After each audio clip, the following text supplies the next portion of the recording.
Welcome to the Savage Nation. We could call this God Talks. And I invite your commentary on YouTube, Facebook, X. And today it's a very, very simple statement that I want you to remember. It'll help you through the whole day. And I wrote it, I don't know, this morning about 5 a.m. I was going to come onto the screen with you earlier today. Closing the eyes to all that heaven has to offer is to open the portals of hell. Simple. Now, some of you will say, what does that mean? To close your eyes to all that heaven has to offer, meaning that God has to offer, is to open the portals of hell. That's the consequences of rejecting goodness and divine favor. I know many of you are cynical, and I hear your voices because I've been a cynic all my life, and I had to fight cynicism to find God, in plain English. So there is no proof that God exists. I know that. The whole point that I'm making in today's broadcast is that to believe in God, you must have faith. To believe in God, you must have faith. That's what faith means, because there's no proof that God exists. If you're a cynic or an atheist, you'll say there is no proof that God exists, and I will say that's the whole point, which is in order to make that leap to believe in a supernatural being, which is really within you, you must have faith. And I wrote this book, God, Faith, and Reason, which is no longer available, but I'm going to read some things from it today. What did I mean by God, faith, and reason? Just what I just said to you. To believe in God, you must have faith. There is no proof that God exists. So when you walk by a church, I'm talking, let's say, to the cynics today, the atheists, the non-believers, say, okay, I walk by a church and I'm glad there are people who believe in God, but it's not like I don't believe in it myself. And I like to see that there are people in church, but I won't go in because I don't believe in that stuff. Well, perhaps you're of another religion, Buddhist, fallen Buddhist somewhere in America. Maybe your folks were believing Buddhists or Hindus. I can't speak to that. I don't understand those religions. I've studied them as an outsider looking in, but to me, it's idol worship, so I don't believe in it. I don't bow down to a Buddha or to someone with 15 elephant heads. If it keeps you from hurting others and doing good, I don't care what you believe in. How's that? And what do you care what I believe about you anyway? It doesn't matter what I believe. I'm one man of 7 billion, so what's the difference what I believe? And yet, if you're here listening to me, okay, you're on YouTube, you're bored, and you're just scanning around the internet, and you see this guy with a Savage Nation hat, born in 1942, legend, radio star, patriot, 80th birthday in 2022. Then you see another religious thing. This is the real reason I came on, is this statement here. This is the one right here. Imagine you could open your eyes to see only the good in every person, the positive in every circumstance, and the opportunity in every challenge. That's really what I wanted you to see. But I'm going to go back to my opening line, which I created for you today. Closing the eyes to all that heaven has to offer is to open the portal. You know that's the day you really stop believing in God or faith or even the reason to believe in doing good means you open the portals of hell in your own mind. So this is what I want you to think about today, okay? I want you to think about that. I want you to think carefully about you've entered hell, right? You've entered hell. And if you've entered hell, you can leave hell the same way you came in. Don't let the door hit you in the behind. You know what I'm talking about. You go into the hell of your own making in your own life. And if you're listening to me, it means that there's something bothering you today. You're lost. You don't have friends. You don't feel good. You don't know why you feel empty. We all feel it from time to time. And some of us walk our way back out through the same way we came in. in and out. You close your eyes to heaven or goodness, God, good, God, good, good God, and you open the portals of hell. Now, I realize that rationalists don't believe in this stuff. They think that you're stupid if you believe in a thing called God. Where is God? Well, let me give you some examples. I mean, there's some songs written about it. Maybe the one I remember most as a kid was Frankie Lane's song, I Believe. It was a great song. I didn't even understand why I was drawn to it. Every time I hear a newborn baby cry or touch a leaf or see the sky, I know why I believe. Who wrote that? Probably some really troubled songwriter in a broken down motel somewhere in Palm Springs way back when in the old days. And he hit bottom, maybe an alcoholic who hit bottom, and he started to write a song. Do I know who wrote it? I don't know. You could look it up. You can Google anything and make yourself a genius. So, is God real? What I'm going to do is read a little bit from God, Faith, and Reason as today's God Talk. And I'll ask you, is God real? And I'm going to read from my own book. Sometimes I ask myself, I wrote, what is real? We're living in a society where everything is fake. The food is fake. Nothing tastes good anymore. Ersatz wine is chemicalized, as are the air, the water, everything. And of course, we all know the news is fake. Now, this is from a radio show from what year, I don't know. This is a direct transcription. We all know the news is fake. Were those in the media ever the harbingers of truth? No. They always made up what they were feeding us, by and large, with a few notable exceptions. We have too much fake science, I wrote, long before COVID. For example, inventing entire disciplines to support the climate change hoax, which is a political movement, not a scientific one. Maybe I wrote that 10 years ago. I don't know when.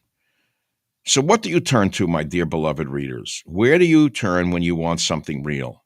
Every institution we grew up with in this country has been blown up. There's almost nothing left. And I'm not talking about older people, not at all. I think they still have their religion, their family, and their values. But society at large, especially the young, that's another story.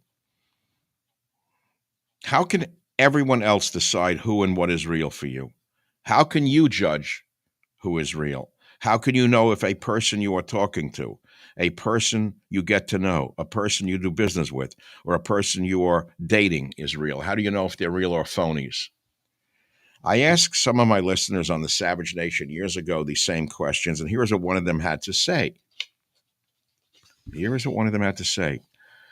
Michael, I would like to say that for an inward reflection and realness, hobbies work, personal hobbies like playing an instrument, knowing exactly what's in it, as far as there's not going to be any auto-tune, said one caller. Exactly, I replied. You're either good at it, poor at it, or mediocre at it. You know it, and so does everyone around you. So playing music is real, see? That's where that came from. Cooking was another great example that came out of that call. There is no way to fake cooking, even if the food is fake. Either it comes out tasting good or it doesn't. And either you're a cook on PBS, fake cooking show, where every dish, without exception, is garbage. They cover it with cream, butter, dairy, salt, sugar, and they tell you it's good. It's not, it's trash. All of that garbage thrown into food is just there to cover up the badness of the food that you're eating. That's why I like cooking. There are the basics that keep people going in a time where everything around them seems fraudulent. I find myself most at rest when I'm doing something with my hands, when I'm making or fixing something. That's when I feel most stable. Gardening is one example. Seeing my peaches ripen, and my tomatoes come up is real to me. In fact, I just harvested all my apricots, which are planted a long time ago, and they come up. And I look at the apricots ripen, and I pick them just before they're ripe, or otherwise they're going to rot. It's very hard to bring food to garden. I find it miraculous when I go into a supermarket. I see the miracle of our food supply, the absolute miracle of supermarkets and grocery stores, how people tend to these vegetables and fruits and animal products. You want to think about the sadness of the dead animal in the pack, but the miracle of delivering the food so it doesn't get there too soon or too late, to know how long it should sit on the market shelf till it goes bad, that you can still bring it home and for 2 or 3 days. What a great system this country has. The greatest food supply system in the entire universe. Unless you understand what starvation is and what went on this planet through lean times and times of famine, you can't even appreciate. I mean, we go in market, who thinks about all that shit? Nobody. But I do. I have a cosmic view of the world. I don't just see food in a supermarket. I, in my mind, see starvation. I see eons of people struggling to eat. And the genius of modern supermarkets and grocery stores. And then you have the Marxists that come along and say they're going to give away the food for free, or they're going to have state-run supermarkets. Stalin did that, and millions of people starved, mainly in Ukraine. Ask the Ukrainians about the Holodomor massacre, which is why they distrust Russians, because they assume that Russians of today are the Russians of Stalin. Stalin was a diehard, nightmarish killer like Hitler. The only difference is Hitler got all the blame and Stalin got none of it. But it was the communism of Stalin that starved the Ukrainians, not the communism of Putin, for example. And I'm not here to argue about Putin's genius or wonders of Putin. I'm not saying that. You have to understand what Stalin did to the Ukrainians, how he starved them to death and stole all of their food so the elites of Moscow could eat well. This is just what occasional Cortex and her cohorts want to do in America, like that Muslim bastard who's running in New York. He is a stone-hearted Stalinist bastard of the lowest order. And many of you fell for his act. The world was going to have everything if he won. Well, right now you have everything, and he didn't win. If that pig wins, you'll have nothing. You'll wind up like in Cuba, eating your shoe leather. But I'm getting distracted with politics when I wanted to stick to this right now. So food is real. There's a divinity in growing food. There's a divinity in growing vegetables. The farmers should be revered in this country. They should be on the top of the heap of our society of who we honor, next to the soldier and the cop, the farmer. There's a divinity in growing food. That's why many primitive cultures centered their religious beliefs around it. I understand that. I've worked in primitive societies and villages. I know totem and taboo. Women enjoy an especially direct connection to producing life by bearing children, something men can never really know, which is why the perversity of the trans movement is so deadly, to make you think that a man who thinks he's a woman is a woman. No, he feels sexually that he's a woman, but he's not a woman. He's a man who feels like a woman. He's entitled to that deception, but he can't impose it upon the rest of us. Only a woman who bears a child through her own loins can understand the reality of being a woman. No one else. Maybe a soldier who holds a comrade who's dying in his arms can know God in that same way. Maybe that divinity occurs to the soldier. Well, I'm wandering a little bit. And I understand that you may not be following me. There's an old phrase that's being used a lot. It was used a lot a few years ago. Comfortable in your own skin. People say, oh, he's comfortable in his own skin. I don't even know what that means. I mean, I'm pretty comfortable in being me. Do I have a choice? After all these years, I don't know how to be uncomfortable in my own body. We've lived together for so long. We're one and the same. We certainly can't separate and become a duality, at least not in this life. Tomorrow it could be all over, but for the grace of God, right? The ancients who wrote prayers understood things about the human body that were not very well known outside the communities in which they were written. What is the point of reading a prayer and praying? I don't know. Maybe it connects you with your body and with God. Maybe it connects you with your body or not God. Maybe it connects you only with God and not your body. Maybe reality is nothing more than sincerity. I'm talking about, I don't mean a con man's sincerity or a politician's sincerity or putting on an act. I don't mean that. Never trust a politician at any level, ever. That's my Bible. Never trust a politician. They're called politicians for a reason. That means that they have a capacity to bamboozle people. Sometimes the politicians do the things we want for the good of the society, and some don't. We don't know who they are. What's their motivation? Most politicians are motivated only by ego and by greed, nothing else. How about fake movie stars who pretend they're heroes? Fake movie stars who pretend they're soldiers? Fake movie stars who pretend that they're heroes? We enjoy it, but we know that they're actors unless we lose the connection to reality. What's real is what I'm asking you. What is real in this world of fake? I'll let you figure that out. Eternity, knowledge, and bliss. That is reality, said one caller one day to my show. To solve the problems of birth, old age, disease, and death, that's facing reality. Real reality is eternity, knowledge, and bliss, because this is all this disease and death and birth that's forced upon us. Nobody wants it because by nature we're eternal. We're full of knowledge, full of bliss. But we're all in this prison house of this material world, and that's reality. That's a nice statement. The Buddhists believe the material world is a prison, an illusion, but I am not a Buddhist. I'm reminded of a story I once heard about Einstein. I still don't know if it's true.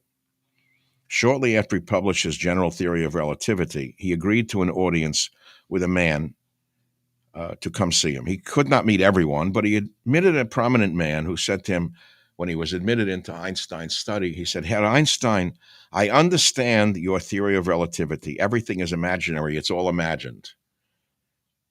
The story goes that Einstein went up to the man, came out from behind his desk, slapped him in the face, and asked, is that imagined? Did you imagine I slapped you in the face? Reality is great to talk about until you fall off a ladder and break a leg.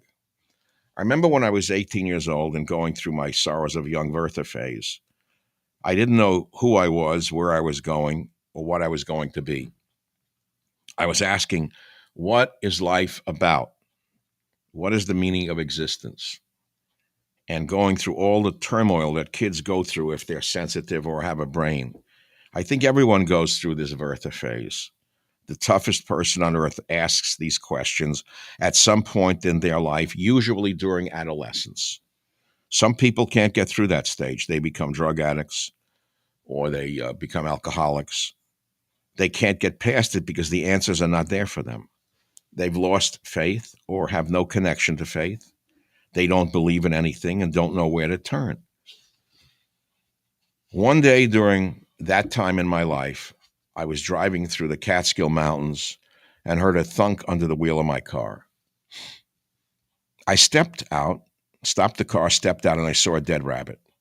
I went home that night and I wrote a simple line in my journal. Today I ran over and killed a rabbit. This is reality. Was that profound? Well, to me it was. To me it was. I ran over a rabbit and I had killed it, and I looked at it. And I learned something from it. It was very profound to me to see the dead rabbit that ran under my wheel. And what I learned from running over that rabbit was that you can dream all you want, but at a certain point, when you run into a stone wall in your life, you'll know what I'm talking about. You'll know what reality is. Fall off a ladder, break a leg, get into a car wreck, God forbid. Or if someone punches you in the nose, you'll understand what reality is. Watch a baby being born in a hospital room or wherever. You'll understand reality. Watch your parents die and suffer and die. You'll know reality. Trust me, reality has a way of kicking you in the behind, and you'll feel that kick as sure as I'm Michael Savage. Trust in the Lord with all thy heart, and lean not upon thine own understanding. In all thy ways acknowledge him, and he will direct thy paths. Proverbs 3:5-6. That, my friends, is today's talk. Is God real? Fundamentally, I'm trying to tell you, the whole point is to believe in God, you must have faith. There is no proof that God exists, so you must have faith. You must take that leap. And if you're a person of reason, where do you find that faith? Aha, that's another topic for another day. Let's say you're a very intelligent, reasonable person who spent your whole life using reason, but you're listening to me because you know that I have certain things that no one else has in the media. And you say, look, the guy has this fantasy about God. I'll humor him. I'll listen to him, but I don't believe in that stuff. Right? So I'm teaching you that you have to learn to have faith to meet God. So if you're a person of reason, how do you find faith? That's another question. I can give you a few places to go. Uh, let's start where you can go to find God, that faith, if you don't believe in it. Go into a church. See all the people who you think are stupider than you. Reading the mumbo jumbo. Listen to them. Look in the face of that old lady who believes in God, who believes in Jesus, in that case, in the church. Look in her face. Maybe you'll have faith when you look in her face. I'm giving you easy examples, not the hard ones. I'm telling you to go into an emergency room, or if you can't walk in there, but, you know, you could find a lot of people who find faith in hospitals. Okay. Or how can you find faith? It's a hard thing for me to tell you. I don't know how you can find faith, truthfully. It took me a long time to find faith, to have the faith to find God. I mean, that's what I'm saying. I told you the story many times, and I'll tell it to you again. If you actually scream out and beg God for something, you'll get it. You'll have faith at that moment. That's all I can tell you. I don't know how else to tell you to find that faith to reach God with. You're a very reasonable person. Hit rock bottom. Scream out to God, beg God. Beg God. Beg him. Don't think you can fake that one. That's the one thing about God, is you can't fool God. You can fool people all the time if you're a con man. But when you're dying of cancer, you scream out to God, you'll find God. Do you want to wait till that point to find God? People who were alcoholics or drug addicts who are listening to me know I'm right. They're shaking their heads. But this guy knows what he's talking about. How the hell did he do it? He was never an alkie. He was never a junkie. How did he get here? Things happen in your life, and you're lost.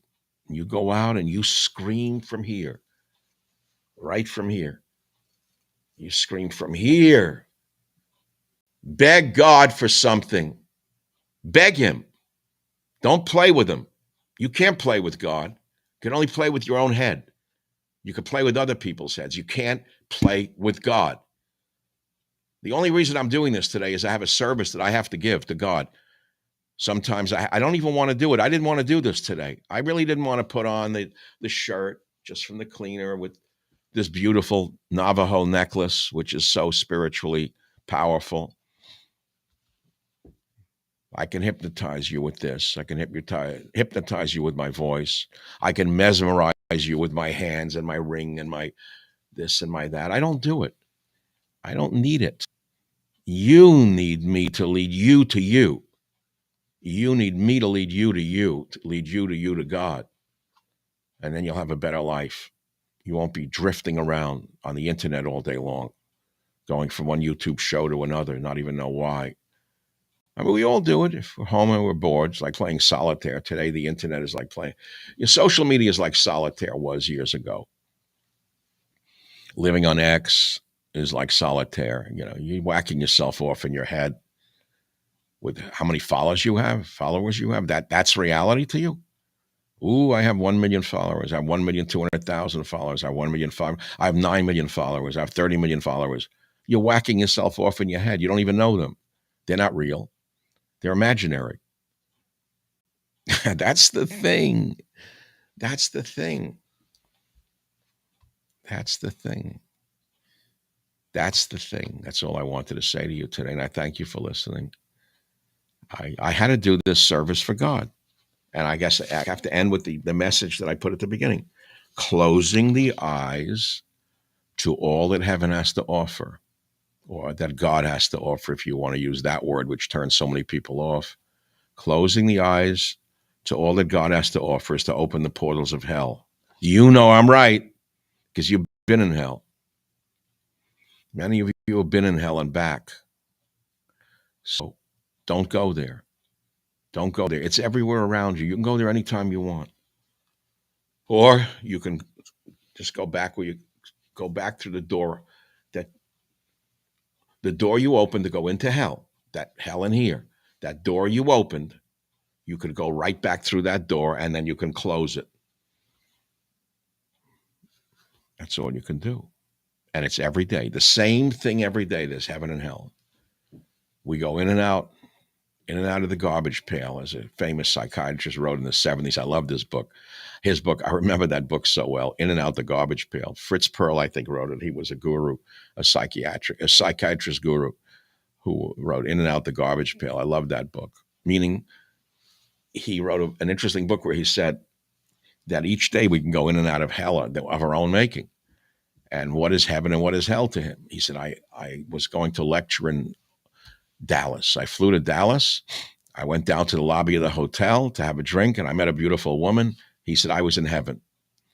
And he made a joke about it. He said, in and out the garbage pail. He got out of the garbage pail by having a drink and meeting a nice woman. So to him, that was heaven. Get it? You could do that every day if you just know which way to turn. Turn, baby, turn. Turn, turn, turn. And this is what my services to the world is, these little sermons. And I hope to be with you each Sunday with a little talk. And today's talk I thought was useful. And there's so much more to be talked about. There's no end to what we can talk about. Tonight is Sunday night. I'm looking forward to my Newsmax TV show. I'll throw a plug in for my own show tonight. I like to see it on Sunday nights, 8 p.m. Eastern, because they're submitted basically by Wednesday and finished by Thursday morning, and I don't know what they're going to look like. And I like to go into my own TV room, close the curtains, and watch it as though I'm a passive viewer. And I want to see it the way I see other TV shows and judge myself. And no production is as good as you want it to be. I create this whole show basically out of my own head. I'm a one-man band. It's Mike's World. And then I have to go and watch it. Now, it's edited for me by the wonderful team at Newsmax TV. They do a very good job of editing. But I watch TV shows. I watch a movie at night, like on Netflix, and I see the production team, dozens and dozens of people, lighting, makeup. I don't understand it, how many people are involved in making a wonderful TV show. And I'm doing all this on my own. Lights, action, camera, here I am. One-man show. It's a miracle. It's a miracle of God. God kept me alive after my medical incident in 2019 for today, to talk to you. It's the only reason I'm here. Otherwise, I'd be 6 feet under. So until we meet again, I did a great cooking show last night. I had trouble with the camera, but it was a very good cooking show. It was called I was playing with words. I did the world's oldest influencer cooks tarragon chicken. I decided to play on the whole influencer thing. I thought it was funny. Everyone's an influencer. You show your private parts. The more of the private parts you show, the bigger the influencer you are. So I decided to just do that with my cooking. I don't have to get naked to be an influencer. Enough. Million people, basically about 1 million people, 500,000 people on Facebook and X, and another 500,000 on the podcast and others. And that's it. So let's say if I had 5 million followers, would I be a happier, better person?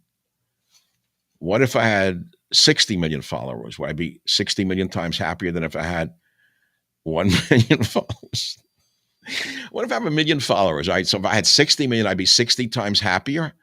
My ego would be 60 times bigger. And then what? And then when you're not in front of an audience, you get deflated and you're all alone. And then you need more audience. It's like a drug. More, bigger. Give me more, give me more, give me more. And one day you're going to have no audience. You're going to be alone in a hospital, in an old age home. If you get there, you're going to be alone in an old age home where your family put you to take your money. And you'll be pushed against the curtain. You won't be able to move in a wheelchair. and you'll be looking at a soiled curtain in an assisted living facility, and you won't be able to move. How many followers would you have then? It'll be you in here and God. So you better get to know him fast. Get to know him now, boys and girls, because that day is going to come faster than you think. You'll be alone in a room looking at a curtain. That's if you're lucky, if you didn't die instantly in a car wreck or something, or fall off a roof. I mean, I'm playing with you right now. I am, because this is reality, man. What I'm telling you is actually reality. This is reality. What I'm telling you. How do you think you're going to end? Happily? You're going to be happy when you die? You're going to be a happy person somewhere full of life and vigor because you were a vegan or because you put methylene blue into your mouth? No, I don't care what you're doing. The day will come, you're going to be alone. If you live to that old age, you'll be alone in a facility.